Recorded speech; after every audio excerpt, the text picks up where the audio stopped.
أهلا بيكم في حلقة جديدة من سلسلة نبدأ منين وإزاي، مساحة نرجع فيها لنفسنا واحدة واحدة. أوقات بنتعامل مع رحلة التعافي أو الرجوع للنفس على إننا طالعين رحلة، هنركب الباص من النقطة الفلانية نوصل للنقطة التانية، ده معناه كده إننا وصلنا خلاص. بس الحقيقة في الرحلة دي الموضوع مختلف، وبيجي علينا أوقات بنسأل نفسنا أسئلة صعبة شوية، وأوقات مش بنلاقي لها إجابة، زي مثلا هو أنا بتغير فعلا ولا أنا بس بغير شكلي قدام الناس؟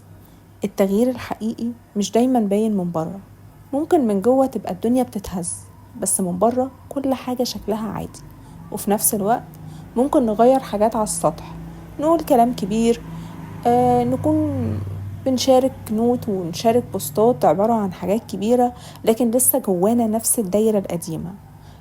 فكل ده مش مقياس. المقياس الحقيقي للتغيير مش رأي الناس فينا ولا حتى إحساسنا اللحظة.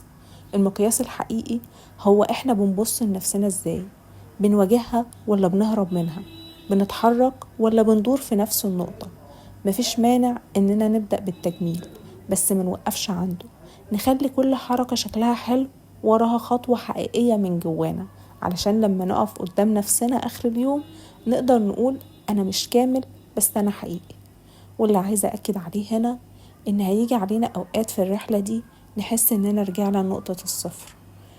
وهنا بفتكر عبارة كان بيقول إنه رحلة التعافي أو الرجوع للنفس مش خط مستقيم، هي عبارة عن سيركل بنلف فيها، بس الأكيد إن كل مرة بترجع فيها لنفس النقطة بتكون مش أنت نفس الشخص، بيكون حصل لك أبديت جديد بيخليك تبص للحاجات بطريقة تانية وتتعامل معاها بطريقة مختلفة. فعشان كده بنأكد إن المقياس الحقيقي هو إحنا بنبص لنفسنا إزاي دلوقتي، شايفينها ذات قيمة ولا لأ. لما بتواجهنا مشكلة بنقعد مع نفسنا ونفصصها ونحللها ونشوف المشكلة فين وإزاي نتعامل معاها، ولا بنهرب وندور على أي حاجة، شوية ريلزات نقعد نسكرول فيها طول اليوم وإحنا مش فايقين لنفسنا.